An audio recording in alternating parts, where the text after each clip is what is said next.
everyone, welcome to Punters Inside Run. Simon O'Donnell with you again. Matty Campbell, think he may have had a dodgy prawn down at Warrnambool, but the show must go on, and it wouldn't go on.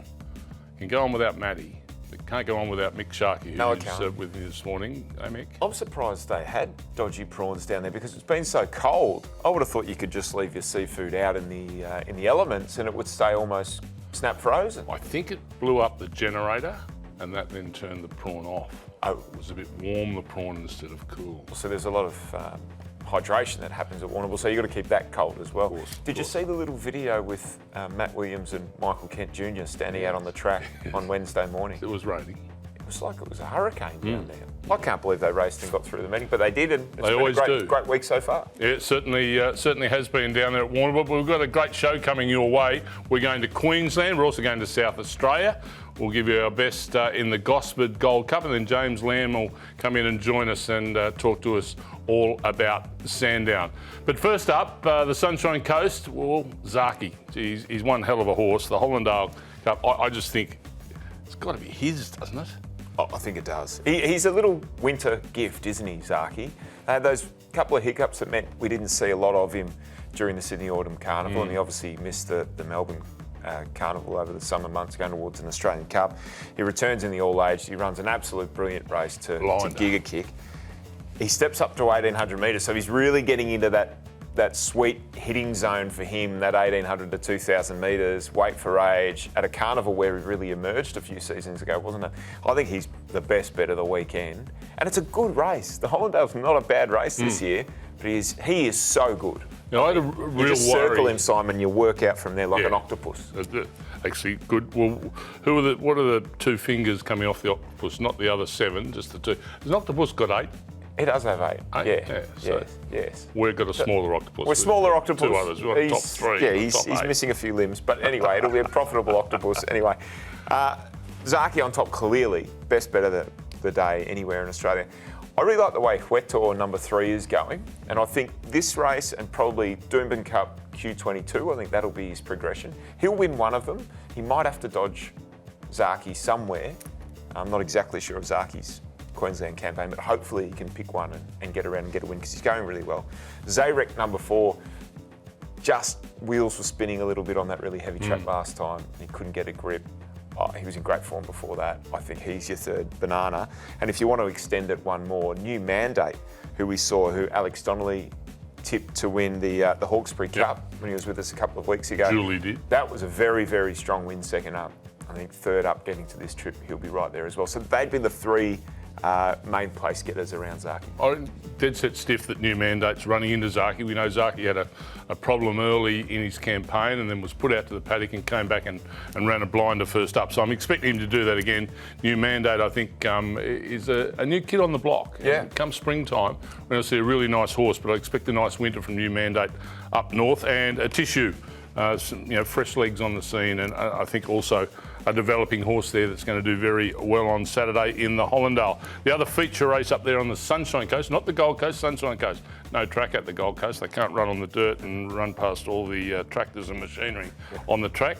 It's at the Sunshine Coast and the Guineas for the 3-year-olds. Well, the two at the top of the market here, Yellow Brick and Fashion Legend, they've last seen on a racetrack racing against each other in the Magic Millions 3-year-old Guineas.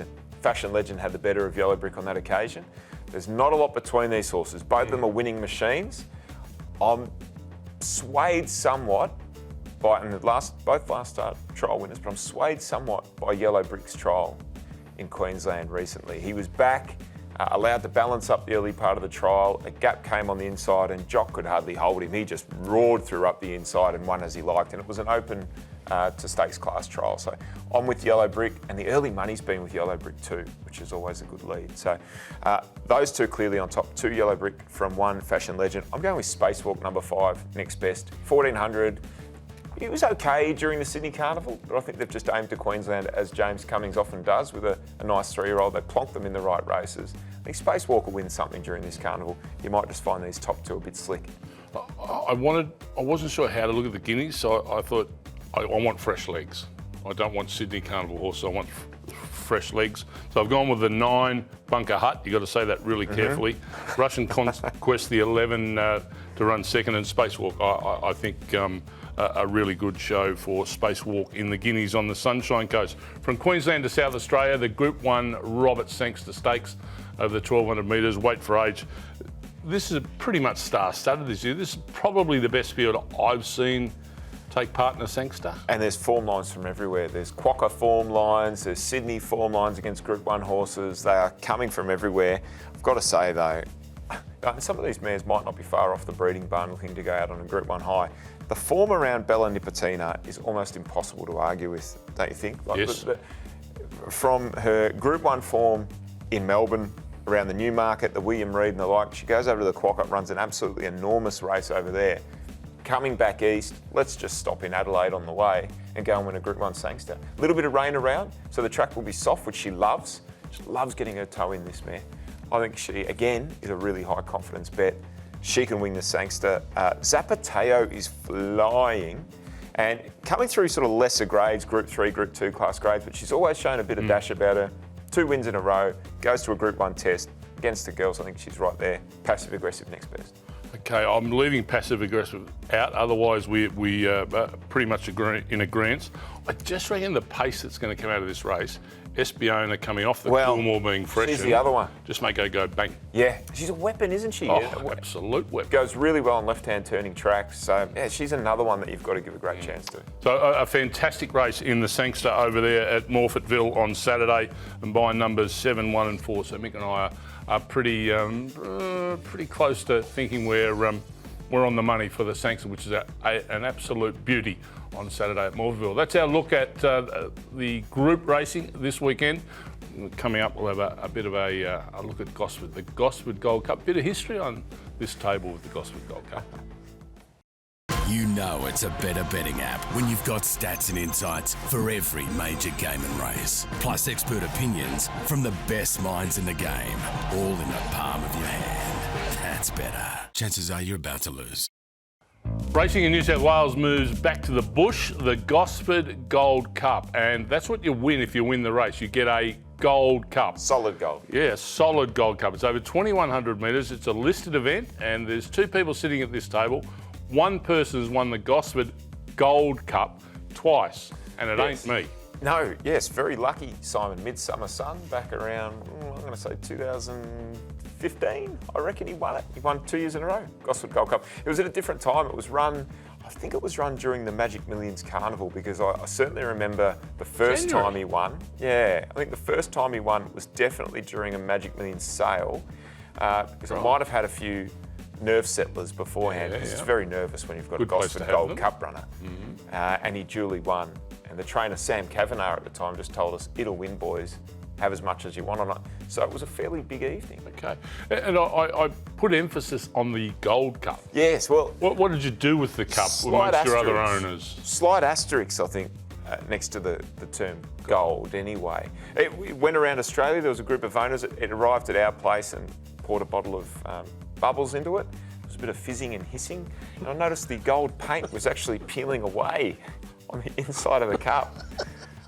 So when it went to the next person, it was missing a handle, the base wasn't attached properly, and it didn't have gold in the middle. So it was a Gosford Cup, a deconstructed Gosford. Remember, you go to restaurants and deconstructed everything would be on the menu? Well, that's what I served up. A bit like the 12 apostles, they're now about 3. Yeah, they're just bits of them there. But they were once there. That's the most important thing. Well, we are now going to have a look at the Gosford Gold Cup, which Mick has won twice. And what do you fancy, Mick? It's a good race. It's a good race. It's a really open race. I'm looking to maybe a fresh horse here, a horse that goes very, very well at around this 2,000 metre distance range, Desert Icon.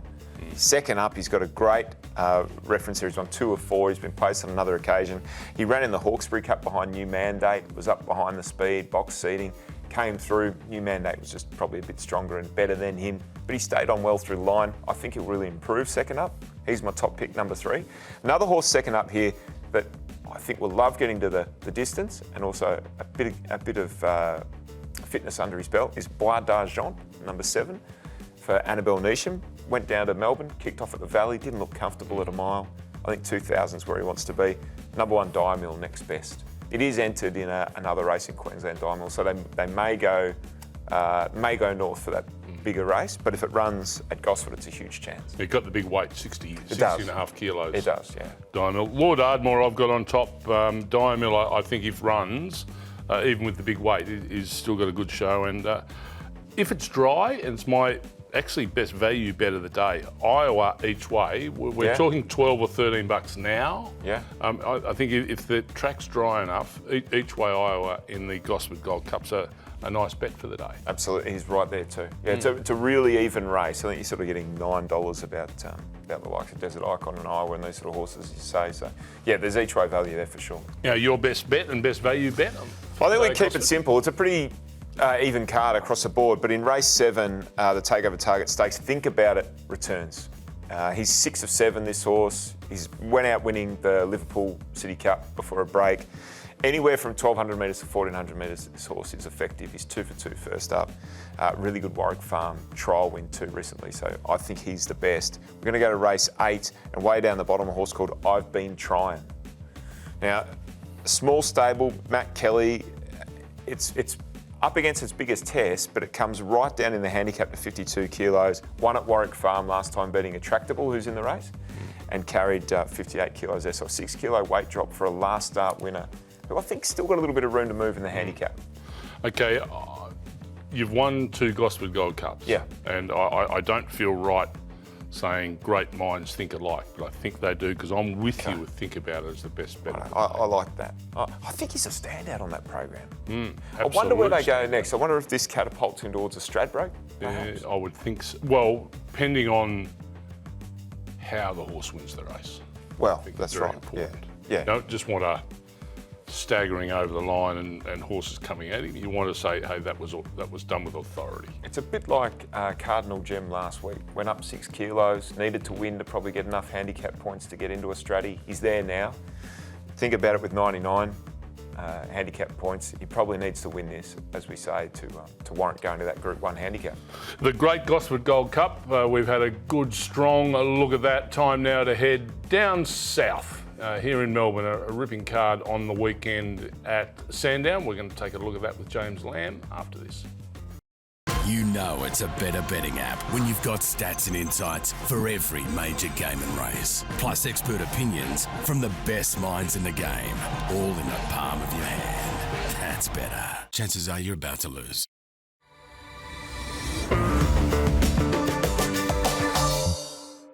A really competitive meeting at Sandown on Saturday. 9 races. James Lamb of punters.com.au joins us again, looking remarkably fresh too, I might add. Yeah, first up from a bit of a break, Simon, so we'll see how we go first up. You visited the Kiwis, did you? I did, yeah. Spent a bit of time in the North Island, a bit of fishing, went to Hobbiton, bit of a Lord of the Rings fan. Hobbiton? Yeah. It's, What is that, like a it's hobbit? where they filmed the first movie, Fellowship of the Ring. Oh. So you see the little hobbit holes and, yeah, a bit of a Lord of the Rings nerd, obviously. Glad you asked that question, because I had absolutely no idea what James I was sort of had a talking about. suspicion. Yeah. Yeah, Sadly, as I said, the I'm glad suspicion you was asked that correct. question, Yeah. because I was completely lost. Yeah, I might have thrown you off a I bit. thought it might have been a camping ground. Oh, okie doke. Let's get down to business and find a winner at Sandown. James, what do you like? I like Cap de Joie, race 5, number 5. I think we're getting a pretty good price for this horse. It was rolled at $1.45 last start, so burnt punters there, but just gave away too much of a start to Fancy Lansky. The leader had a picnic out in front, almost broke 23 seconds for a final 400, so she was steaming home, but it was just too much of a mountain to climb there. They smashed the rest. Always like to see that big gap back to third. Back to a mile where she's 2 from 2, and all 3 of her wins have been on rain-affected ground. So I think we'll probably get a soft 6 or soft 7 at Sandown on Saturday. And put simply, I think she's just better than benchmark 78 grade. 4th up, there won't be any excuses. Just quickly, at the minute, soft 6, rail out 8 metres entire circuit. Yeah, you'd think if they do there's supposed to be a bit of rain on the day as well, so they might be using a fair bit of that track. So not afraid to tip a few swoopers on Saturday. Okay, Mick? Obvious one on the program, I guess, the Unbeaten Globe. He's a 4-year-old, he's in race 7, number 13. He wasn't super convincing his first couple. I know he won by margins, Lammy, but he took a little bit to get into gear and get the action going. And then last time at Sandown, the hillside track, he went to 1800. Again at 64, and he smoked him. Yeah. It's as if the penny is slowly dropping with this horse with every start. I know there's horses in here with better handicap ratings, and they've been racing in better grade races, but it's been a long time since they've won. Yep. I'm sticking with him to continue that upward progression. 51 kilos or something after the claim. Celine Gaudreau riding well. Yep. Claim, he's got no weight. I just think he's the obvious one on the card for me, Simon. Okay, best value bet, gentlemen, on the card at Sandown? Just quickly, next best for me was Dashing, race 6, number 2. I think this horse is airborne. Placed at its last 5 starts. Arguably could have won 2 of its last 3. He's been a bit unlucky. Bumped into Gringotts and Loco 2 back. They're pretty smart horses. Handles all surfaces, rising trip ideal. I think Dashing is a really good bet. Best value though, race 3, number 3, Ojo Sand. First up, placed in all 3 of its first up runs. If you go back to its form last campaign, its 2 average efforts were both down the Flemington Straight. So I think back around a bend, it's got a big finish on its day, this horse, and another one who really likes rain-affected ground. So we're getting $18 to win, $4.60 to place. I think a 1x3 play on Ojo Sand early in the card is the way to go. Well, we Like that. Yeah, that's good value. I reckon there's great value in race 8 with number 5, Keats. Now, this horse is freshened up after the All-Star Mile, where the campaign to get the horse there included a social media Asian gentleman who strips on social media and revealed Vote Keats, which I thought was quite creative. Unique. It was unique. Anyway, so that didn't quite work out in the All-Star Mile, but he's freshened here. Wet track's no problem. He'll go forward. He'll give a great side. He does double figures about this fella. Yeah, he looks the only leader too. Yeah. Too much pressure early on. And if they leave him alone, it's super dangerous because he just gets rolling and gets running. He's a recent enough 3 and a bit length winner on a heavy track if that rain does kick in. We don't have to give a adults only thing for I don't have to. Sandown. I'm not going to no strip warning. with teacups strategically placed, as our good friend did online recently. But it's great. If you didn't see the vision, I'm sure punters will retweet it and get it out there. Anything else for Sandown, James? Bay 13, race 2 looks a good bet. Another one who's first up, tipping a few fresh horses on the scene, and Gunstock is another one. I think it's a quality horse, and we're getting around $5 up against Pinstripe, who was a good winner last time. Can Pinstripe do it again? Drawn badly, and it was a long time between drinks last time, so whether it can repeat the dose, we'll wait and see. What do you think about Pinstripe? I think Pinstripe v Gunstock is a nice little, not match race, there's others in it that have a chance, but I think they're the 2 that'll go somewhere out of that race. Yeah, they're clearly the 2 class runners, I think, on paper anyway. Okay, let's hope Pinstripe can string out 2 wins together, which hasn't done for a long time. Belle Savoir, race 5, number 2.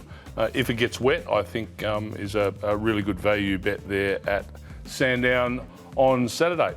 James, nice to have you back, looking fresh. Yeah, nice to be back, and hopefully Cap de Joie can get the job done for us. Yeah, just like saying that. Good luck to the Hobbits. Yes, good luck to the Hobbits. I don't know they're what jockeys, they're up to. thank you. Oh, oh no, I see the reference. Yeah, good. No, that's fine. I thought you were being cheeky. No, I wasn't. I wasn't being cheeky. Okay. And congratulations to you on 2 Gosford Gold Cups. Well, I was unaware of that. It's been a journey. Yeah, it Yeah. has been. I wonder what happened to that trophy.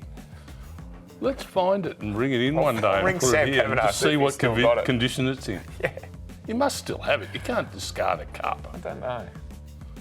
Everyone Might be a in cup, a kid's James? playroom. No, I haven't. It's time you won one. Yeah, I haven't had many good horses over the journey, to be honest. Yeah, but there's plenty of cups to win that you don't really have to have the that's best right. horse on the street. Oh yeah, Gosford. Yeah, there you go. Not the Gosford Gold Cup. That's one you need to be very good. That's the end of our show for this week. Make sure you subscribe below and follow us on socials. Punters Inside Run will be back next week. Matty Campbell, he'll be back in the chair. You know it's a better betting app when you've got stats and insights for every major game and race. Plus expert opinions from the best minds in the game, all in the palm of your hand. That's better. Chances are you're about to lose.